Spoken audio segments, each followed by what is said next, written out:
Do you believe in magic? Yes! Raise your hand if you believe in magic. Okay, I see 1, 2, 3, 3.5, 5. Not exactly a full house, but it's okay.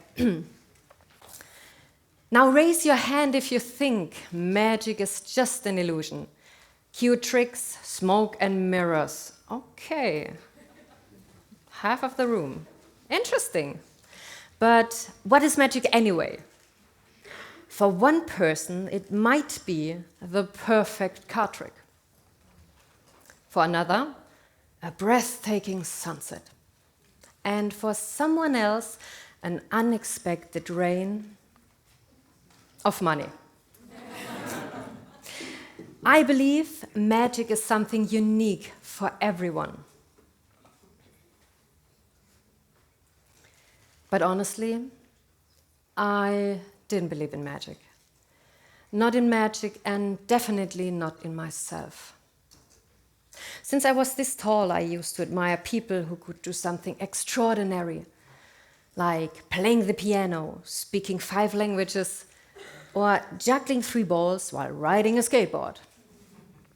But me? Well, it's not that I didn't try. Picture this. My 12-year-old me in my parents' living room. Marble floor, dark wood panels, a sofa the size of a country. Welcome to the 80s. And on the table, a giant bowl of fresh oranges. I thought, how hard could juggling be? I mean, spoiler alert, turns out very hard. These oranges went everywhere, except cascading in the air. So basically my childhood in 3 words, orange juice factory. I had no mentor, no teacher, no role model. Just me and those oranges. And eventually I gave up. I was the clumsy one, the shy one, the one who thought, that's for the others, but never for me. Fast forward, same living room, different scene, and no oranges this time. We sat together as a family when my sister Natalia says, I'm getting married. This moment, I thought, this calls for a very special gift. Not something you just can pick up at the mall. It has to be unbelievable. You know, something like a tattoo, but only with less pain and fewer regrets. So I asked myself, what can I actually do? And the honest answer?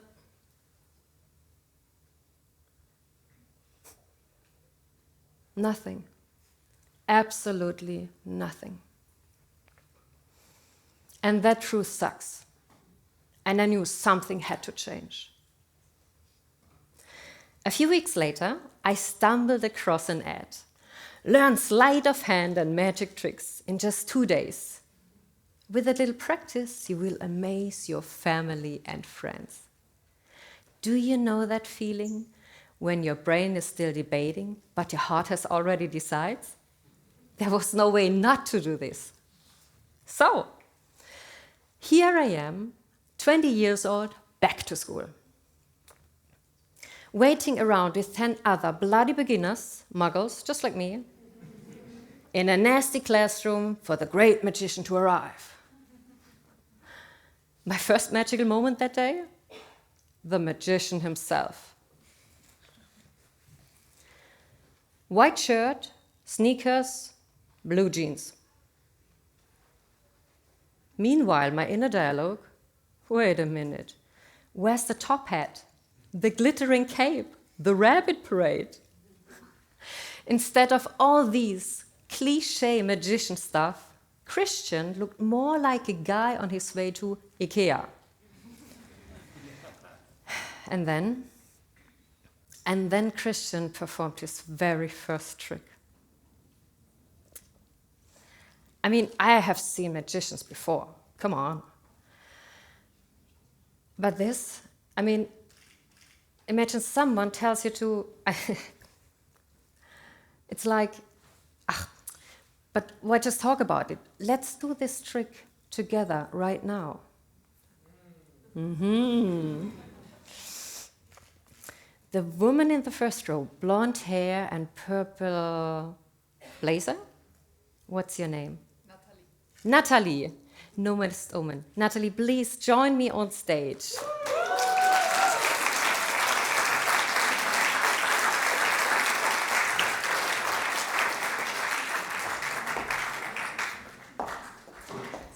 Nice to meet you too. Natalie, stand right next to me. Okay. Are you nervous? Yes, absolutely. Yes? Don't be nervous. It's getting better. So, I have a question for you. So, just a sec. There you go. Have you ever seen something like this before? Could be from in a music setting be used, maybe. No. Glad you asked. This is a magic piece of wood. On this side, nothing. On the other side, empty. But we can make magically something appear on this. Maybe the red TEDx talk, for example. Just like this, and boop, throw it onto. What? Okay, I'll do it again. Maybe I'm too fast, okay? I'll do it again. Just like this, boop. And now it's on both sides. Come on. First grade. But you can also, of course, you can also take them off. Second class. I have another one for you. Boop. Just like this. And this goes back into my trousers. And here's the thing. This is, Natalie, this is ball number 1, and this is ball number 2. They are easy to tell apart.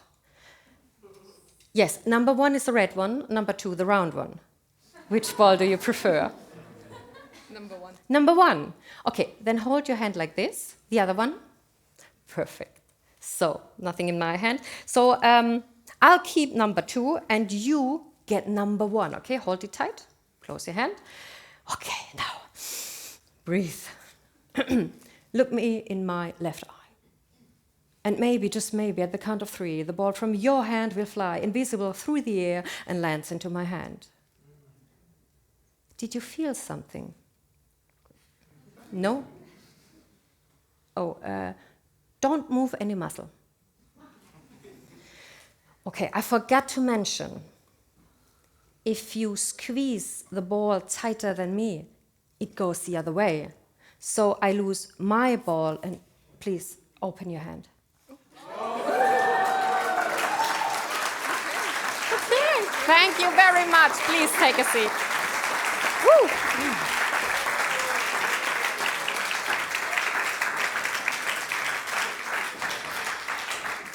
Now you can officially call yourself a TEDx volunteer. So, after this trick, Christian says, I'll show you how it's done, step by step. Just watch me and copy. Yeah, like I'm a dancing unicorn. I mean, imagine somebody just tells you to just jump out of an airplane. There's no way I could learn this. That moment I was so convinced. I am the only one in that room who would never get it. And everything came back to me. The old story of I'm not enough. Suddenly I was 12 again, standing in my parents' living room, oranges slipping through my fingers, rolling over the marble floor, and with them, my confidence. Failure, embarrassment, that feeling of I'm not enough.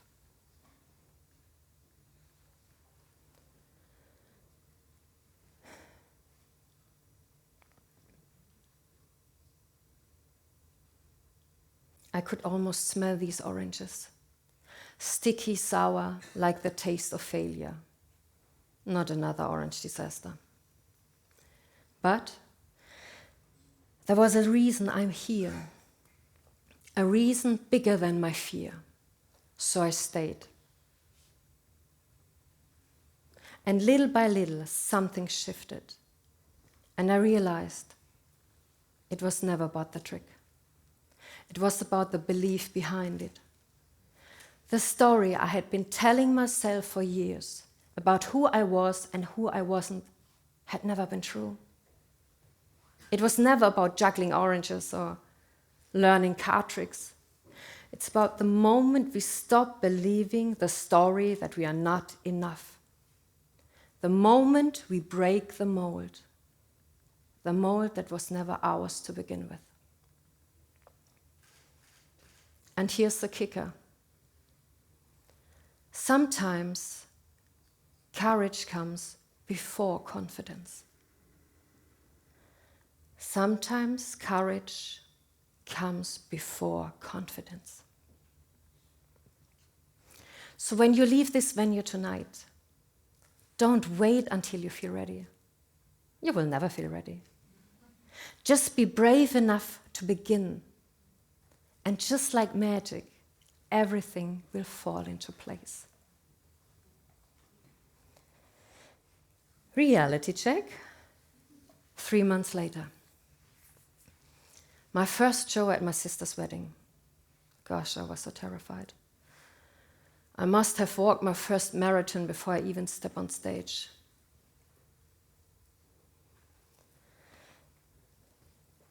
My hands were shaking. My heart was echoing in my ear and my mouth dry like dust. And the only thing in my head was, what if I ruin her big day? What if they laugh at me? I felt paralyzed, like my whole body wanted to disappear. It took me 3 hours, 2 schnapps and 1 Valium to finally gather the courage to step on stage. And here's the thing. I don't even remember the details. Oh, I'm sure it wasn't perfect. But it was never about being perfect.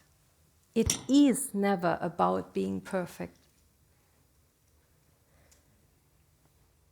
It's about doing something I once thought was impossible. And this was breathtaking. I had never felt so alive. This rush was like a drug. I wanted to experience over and over again. So when was the last time you felt so alive you could climb any mountain? When was the last time you felt truly grateful for something unexpected? Years later, I became one of the first women in Germany to call herself a female magician. Back then, there wasn't even a word for it. No Zauberin on posters, no female role models. Most of the time, I was the only woman in the room, invisible, unseen, unheard. But I stayed. I performed, I stood up for myself, and I built a career. And all of this because I wanted to surprise Natalia with an unforgettable wedding gift. And here's my truth. You pay your adventure with courage. You pay your adventure with courage. And courage doesn't mean you have no fear. You do it despite the fear. Add gratitude and it becomes pure magic. Add gratitude and it becomes pure magic.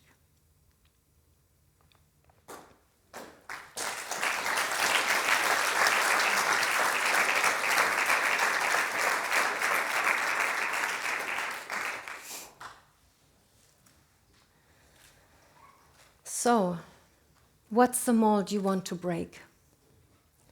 Maybe you tell yourself, I'm too shy.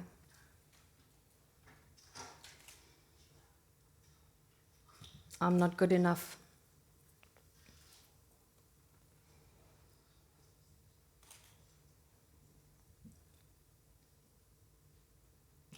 I'm too small.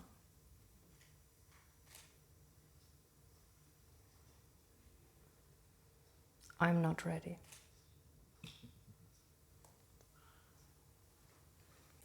These are all illusions.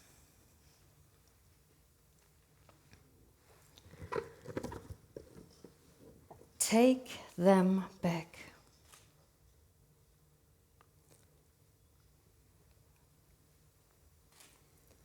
Take them back and remember who you really are. Pure magic. And like this balloon, let go of the illusion that holds you back. Because the moment you release, you rise. So let me ask you one last time, do you believe in magic?